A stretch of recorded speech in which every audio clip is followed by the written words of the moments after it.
Donald Trump just issued the most aggressive trade ultimatum in the history of the United States-Canada relationship. Not a warning, not a negotiation signal, an ultimatum. A sitting American president looked north and told one of the country's oldest allies, the nation that shares the longest peaceful border in the world, comply or face economic annihilation.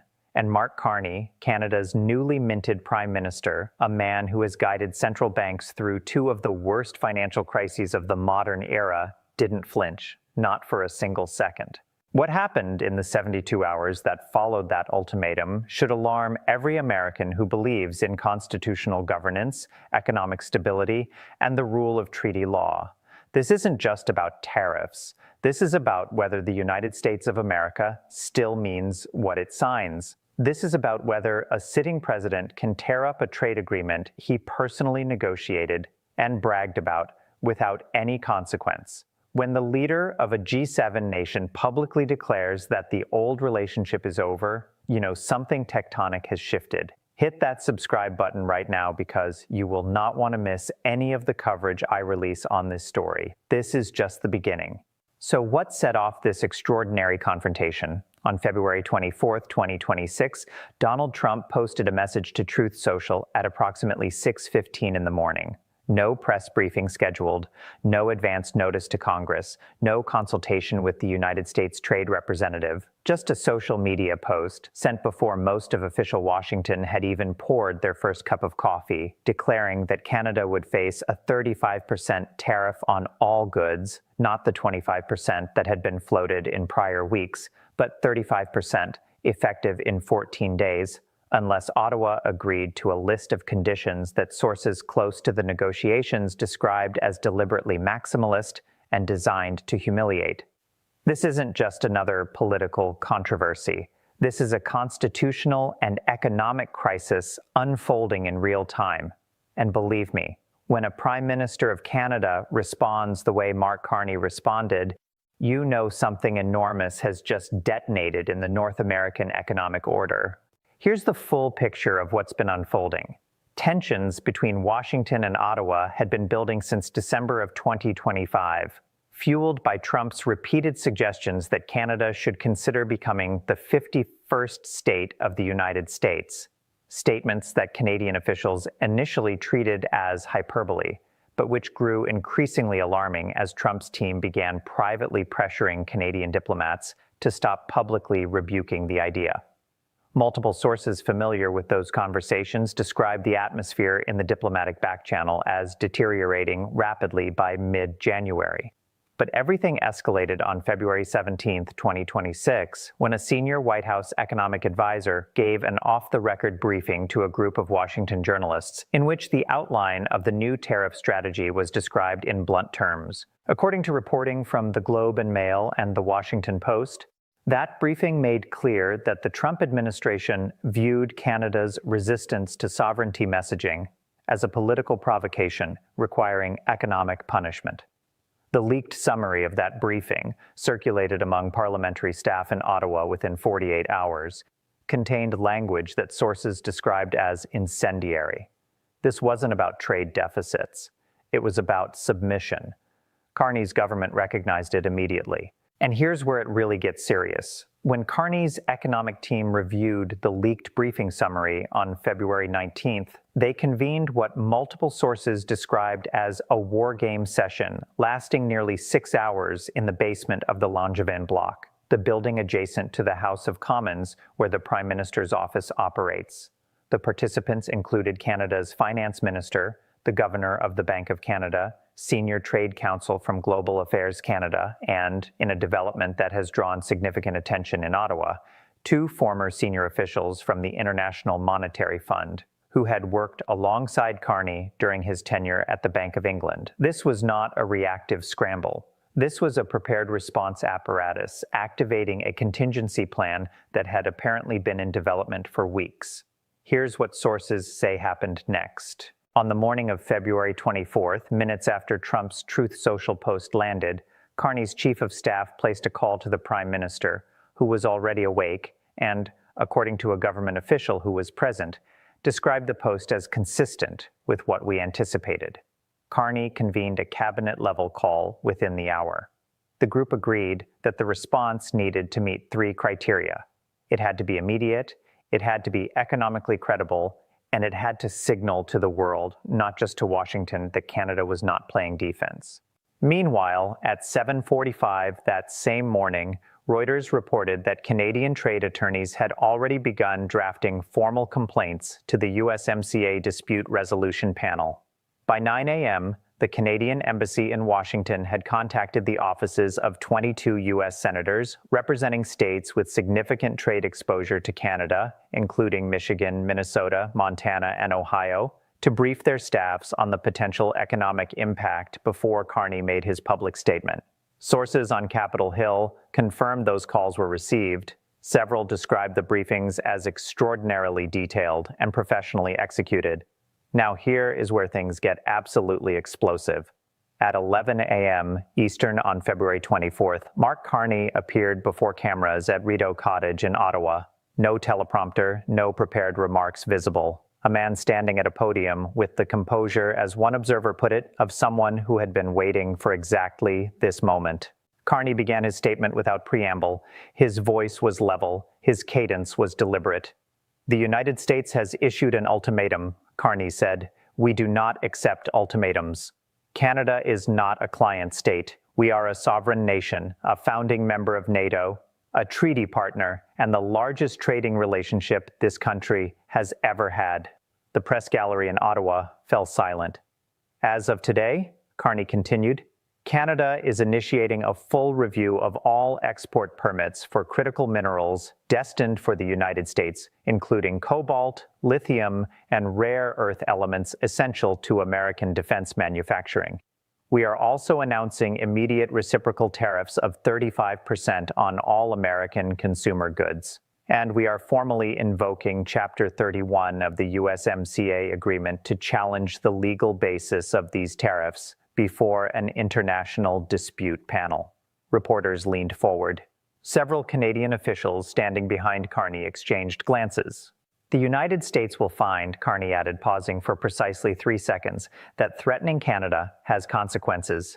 That phrase, "that Canada has consequences," sent shockwaves through Washington within minutes. The word went out immediately on financial terminals. U.S. automakers, whose supply chains require Canadian-made components, saw their share prices drop 3.7% in the first hour of trading after the statement. Energy stocks in the Midwest began sliding. The S&P 500 fell 94 points by noon. Subscribe immediately if you haven't yet. This content doesn't exist anywhere else. This isn't the first time a U.S. president has overplayed an economic hand with a major ally and suffered the consequences. Think back to Ronald Reagan's trade disputes with Japan in the 1980s. The imposition of semiconductor tariffs drew coordinated retaliation and ultimately forced a negotiated agreement on American terms only after serious damage to the relationship. Reagan understood eventually that economic allies are not vassals. The dispute ended with diplomacy, not domination. Then there was George W. Bush's steel tariffs in 2002. Bush imposed broad tariffs on imported steel, believing it would protect American manufacturing jobs in swing states ahead of midterm elections. The European Union, Canada, and Japan immediately threatened retaliatory tariffs on politically targeted American exports: Florida orange juice, Michigan steel, California wine. Within 19 months, Bush rescinded the tariffs entirely. The World Trade Organization ruled against the United States. The lesson was unambiguous. The key difference here: Trump has now imposed these measures not as a trade policy instrument, but as a political coercion tool in a relationship governed by a treaty he personally negotiated, the USMCA, which Trump signed with enormous fanfare in January 2020 and repeatedly cited as the greatest trade deal in history, contains specific procedural requirements for tariff adjustments. Multiple legal experts have said Trump's February 24th action appears to violate those requirements directly. Jonathan Freed, former Canadian ambassador to the World Trade Organization and the OECD, told Global News that this is an extraordinary situation because you have a signatory to a treaty invoking emergency tariff powers that the treaty explicitly constrains. He noted that Canada's decision to invoke Chapter 31 was calibrated precisely to put that legal question before an international body where American domestic politics carry no weight. Don't go anywhere. The most explosive part is coming next. And here's what should alarm every American watching this situation. Trump's ultimatum didn't just damage a trade relationship. It may have triggered a legal mechanism that could bind future American administrations in ways that have not yet been fully calculated. International trade dispute panels, once invoked, operate on timelines and under rules that no president, Democratic or Republican, can simply override with a social media post. Canada knows this. Carney's team knows this. The question is whether anyone in the West Wing understood it before February 24th. This puts the Trump administration in a nearly impossible position. On one side, backing down now, rescinding the tariffs or agreeing to negotiate, means acknowledging publicly that the ultimatum failed. That undercuts the core messaging of economic strength that Trump's base has been sold. On the other side, proceeding with the 35% tariffs means triggering a chain of consequences that multiple analysts describe as potentially self-defeating. Retaliatory Canadian tariffs on American consumer goods, Canadian restrictions on critical mineral exports, essential to American defense and technology sectors, formal legal challenges before an international panel that could take 12 to 18 months to resolve, and a dramatic chilling effect on investment in American industries that depend on supply chain integration with Canada. There is no clean exit, and here's the tricky part. There's no credible defense. Either Trump's team failed to model Canada's response, which is a staggering failure of basic foreign policy analysis, or they modeled it, understood it, and went ahead anyway, which raises even more troubling questions about what they actually believe the end game looks like. Legal and political analysts are calling this a turning point in North American relations. Ian Lee, professor of business at Carleton University's Sprott School of Business, told CBC's Power and Politics that what's remarkable about Carney's response is that it operationalized economic retaliation at a speed and sophistication that Washington clearly did not anticipate. He explained that invoking the Critical Minerals Export Review was the move that changed the entire equation, because it put American defense contractors, not just auto manufacturers, in the position of having to call their congressional representatives. Even voices on the American political right have acknowledged the seriousness of the situation. The Wall Street Journal editorial board, which has historically been sympathetic to Trump's economic nationalism agenda, published a piece on the morning of February 25th describing the escalation as a self-inflicted wound and questioning whether the administration had a clear theory of how this ends. So let's break down what this could actually mean. First, the immediate economic impact. American consumers will begin to feel the effect of Canadian retaliatory tariffs within 30 to 60 days. Canada is the largest foreign supplier of consumer goods to the U.S. Midwest, including lumber, dairy, steel, and energy. Canadian officials have confirmed that the reciprocal tariff list was designed to target products manufactured and sold in states that supported Trump in 2024, including Pennsylvania, Michigan, Ohio, and Wisconsin. This is economic retaliation with surgical political precision. Second, the defense and technology exposure. Canada is a principal supplier of cobalt and lithium, both critical to electric vehicle battery manufacturing and to components used in American military systems. A formal export review of those minerals, even before any permits are actually revoked, creates uncertainty that defense contractors cannot ignore. Lockheed Martin, Northrop Grumman, and Raytheon all have supply chain dependencies on Canadian-sourced minerals. Congressional staffers from both parties confirmed to Politico on February 25th that defense industry lobbying groups had already begun reaching out to the armed services committees. Third, the treaty precedent. If the USMCA dispute panel rules against the United States, and multiple trade law experts assess that outcome as the most likely result given the procedural requirements Trump bypassed, it creates a binding legal precedent that constrains American tariff authority under the existing agreement. That means a future administration, trying to use the USMCA as a framework for stable trade policy, will be operating in a legal environment damaged by this episode. This isn't just about Trump, it's about what comes after. But beyond the immediate economic and legal fallout, this is really about something more fundamental. It's about whether the United States government honors its treaty commitments. The USMCA was ratified by Congress, it was signed into law, it carries the full weight of American legal obligation. When a president acts in ways that legal experts say contradict that treaty's specific provisions, it does not just affect one trade relationship.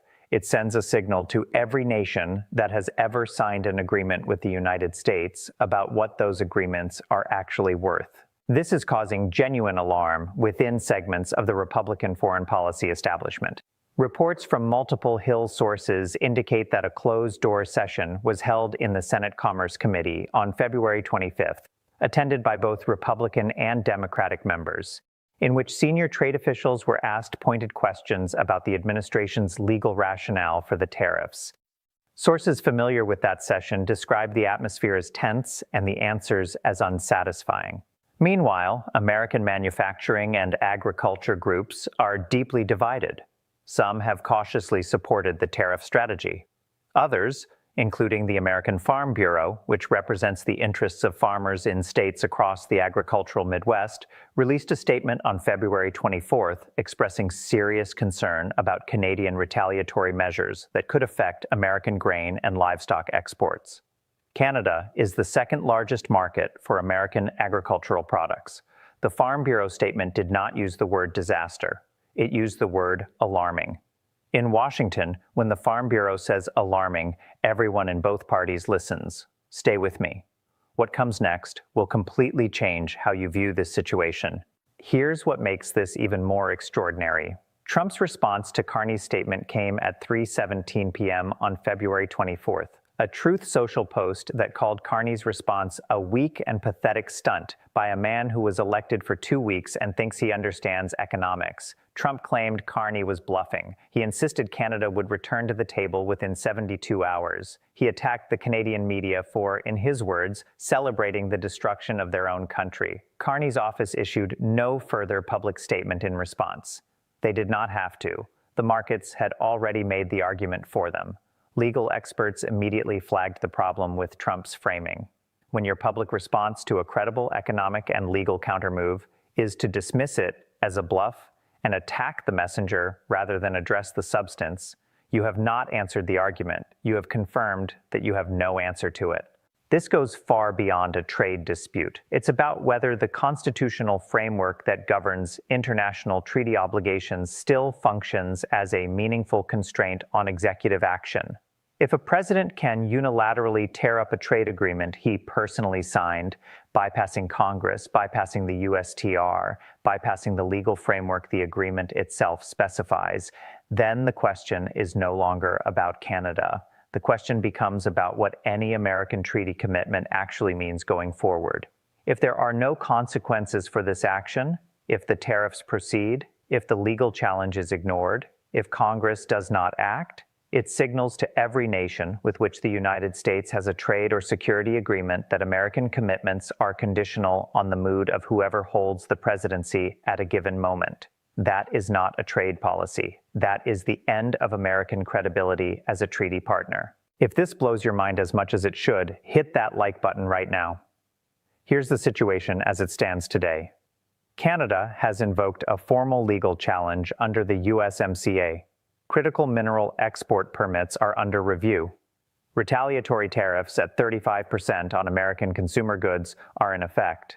The USMCA dispute panel process has a mandatory 30-day consultation period before formal hearings begin, meaning a ruling is not expected before mid-spring at the earliest. Congressional Republicans in states with significant Canadian trade exposure are quietly negotiating with White House staff over whether the tariff level can be reduced before the damage becomes politically irreversible. Mark Carney has scheduled a speech before the Canadian Parliament for March 3rd, in which sources say he will announce additional measures. The European Union has expressed solidarity with Canada's legal position. Japan and South Korea, both of which have trade frameworks with the United States that contain provisions similar to those at issue in the USMCA, are watching this case with close attention. Keep a close eye on March 3rd, keep a close eye on what happens in those Senate Commerce Committee corridors, and keep a close eye on the critical minerals export review, because if Canada moves from a review to actual permit revocations, the defense industry's response will be swift and it will reach Capitol Hill with force. Here's where things stand right now. The President of the United States issued an ultimatum to Canada. Canada issued a counter-move that was faster, more legally sophisticated, and more economically precise than anyone in the Trump administration appears to have anticipated. The economic consequences are already registering in American markets. The legal consequences are unfolding in real time. And the institutional consequences for American treaty credibility, for the integrity of the USMCA framework, for the relationship between executive action and congressional oversight of trade, may be the most enduring damage of all. This isn't just another news cycle. This is a constitutional and economic reckoning unfolding in real time. What happens in the next 30 to 60 days could determine whether the United States-Canada relationship can be repaired before it fundamentally reshapes North American trade and security architecture. And the precedent being set right now about whether a president can tear up his own treaty with impunity will outlast this administration, regardless of what happens next. The evidence is out there. The legal challenge has been filed. The retaliatory measures are in place. Now we wait to see whether accountability still holds any weight in Washington. The stakes have never been higher. The legal exposure has never been more clear, and the consequences of getting this wrong have never been more immediate.